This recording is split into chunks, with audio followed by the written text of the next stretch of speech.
All right, let's get right into it. The Supreme Court just detonated a massive bomb on global trade, and the White House fired back in less than 24 hours with a move that's going to directly hit the profit margins of almost every company in your portfolio.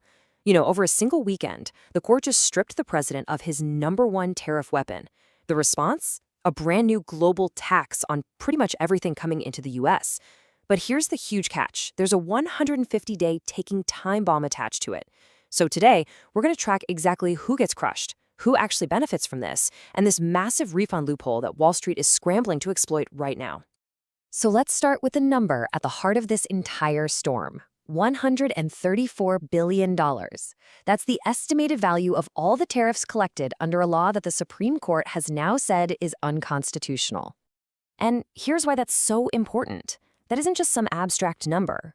It's a potential cash injection that the government might now owe to thousands of American importers. We're talking about a pool of money that could flow directly back onto company balance sheets. And you can bet a whole lot of people are trying to figure out exactly how to get their slice of that pie. And this is the other number you have to remember, 150. That is the hard deadline on the White House's emergency countermove. And it sets up this high-stakes cliff later this summer that is going to completely rewrite the rules of global trade again. So what in the world just happened? Well, on February 20th, a landmark 6-3 Supreme Court decision basically created a massive black hole in U.S. trade policy. It effectively vaporized the legal foundation for the administration's entire tariff strategy. And the fallout was just incredibly fast. I mean, look at this timeline. On February 20th, the court strikes down the old tariffs. Literally hours later, the White House announces it's dusting off this forgotten law from 1974 as a backup plan. By the very next day, the president is already signaling his intent to max out the new rate at 15%. And by the 24th, it's official. Decades of trade precedent were completely upended in less than 48 hours. Okay, so this gets right to the core of the whole issue. The court basically said that IEEPA, that's the International Emergency Economic Powers Act, it doesn't give the president the authority to tax. It allows for regulation, sure, but a tariff is a tax. And the power to tax, well, that belongs to Congress. So in one fell swoop, the Supreme Court took the president's fastest, most powerful tool for levying tariffs right off the table. So what was the backup plan? Forced to pivot, the administration triggered something called Section 122 of the Trade Act, which put a new, flat, global tax on imports. And the economic fallout from this is immediate, and it is messy. Just look at this chart. It shows the incredible whiplash effect this had. Before the ruling, the average U.S. tariff rate was at 16%. That's the highest it's been since the 1930s. The second the court ruled, boom, that rate collapsed down to 9.1%. But then, just as quickly, the new tax kicked in, and the rate shot right back up to 13.7%. Just incredible volatility. So, what exactly is this new tool?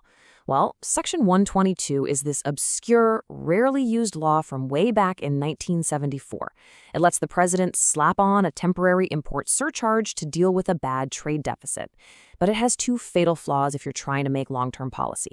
It's capped at 15%, and it has that hard 150-day time limit. Now, the immediate impact for all of us is inflation. The Yale Budget Lab is already projecting this new global tax will spike consumer prices by up to 1.2% in the first year, and that's assuming the policy is somehow made permanent. This is a direct tax on imported goods that, just gets passed right down the line. And here's what that really means for your wallet. It acts as a highly regressive tax. So even if it expires in 150 days like the law says it should, it's still estimated to drain between $600 and $800 from the average American household just this year. If it were to be extended somehow, that number jumps to over $1,000 year after year. Okay, now this is where the strategy gets really strange, because the Section 122 is just a flat global tax. It creates these totally paradoxical outcomes. Countries that were facing these really high targeted tariffs before, like China and India, they actually see their effective tariff rates drop. A lot. Meanwhile, some of our key allies, like the UK and the EU, who had lower rates, are now suddenly paying more. It's kind of backward. Which brings us right to the central drama of this entire situation. The clock. The administration's brand new tariff power has a legally mandated, built-in self-destruct date. And the law on this is crystal clear. The tax started on February 24th. It legally expires 150 days later, on July 24th. Period. For it to go any longer would require a whole new act of Congress, which, sets up this massive political showdown right before an election. So, how do you position your money with all this chaos? Well, we have to do some scenario planning. As we barrel towards that July 24th deadline, there are really three distinct paths this whole thing could take. Okay, first up, you've got Scenario A, the congressional cliff. Congress could just block any extension, making that 15% tax just vanish overnight, which would cause a huge deflationary shock. Then there's Scenario B, and this is probably the most likely outcome, the Section 301 bridge. The White House uses these 150 days to launch new, targeted investigations, replacing the global tax with permanent, surgical strikes on very specific industries. And finally, Scenario C, the refund. The courts could actually force the Treasury to pay back all $134 billion from those old tariffs, creating an unprecedented cash windfall for importing companies. All right, so with those scenarios in mind, what's the actual playbook here? What is the actionable intelligence for the next 5 months? Let's break this down into two groups, right? Because the answer is going to be a little different depending on whether you're running a business or you're investing in one.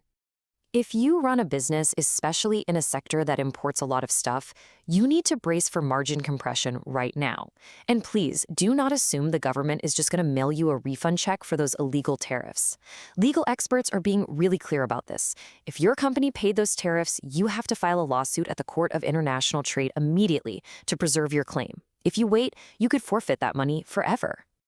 Now, for investors, the key word for the next few months is nimble. Uncertainty is really the only guarantee. You need to be watching our trading partners, especially the European Union, for any sign of retaliation.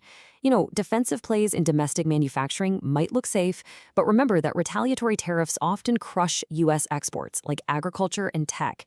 The big takeaway here is to prepare for that likely pivot in late summer, away from this clunky global tax and toward highly targeted surgical tariffs on specific industries. And look, this isn't theoretical. Our allies are not waiting around to see what happens. The European Parliament has already put trade deal ratifications on hold, which is a big signal that they are preparing a response. The geopolitical risk here is very real, and it is growing by the day. So the bottom line is this. We are in a 150-day window of radical uncertainty. The era of those broad, sweeping emergency tariffs, well, that's over. The Supreme Court ended it, but the administration is using this time to reload, to prepare a new, more targeted, and maybe more permanent trade strategy. That clock to July 24th is ticking. The only question left is, are you prepared for what comes next?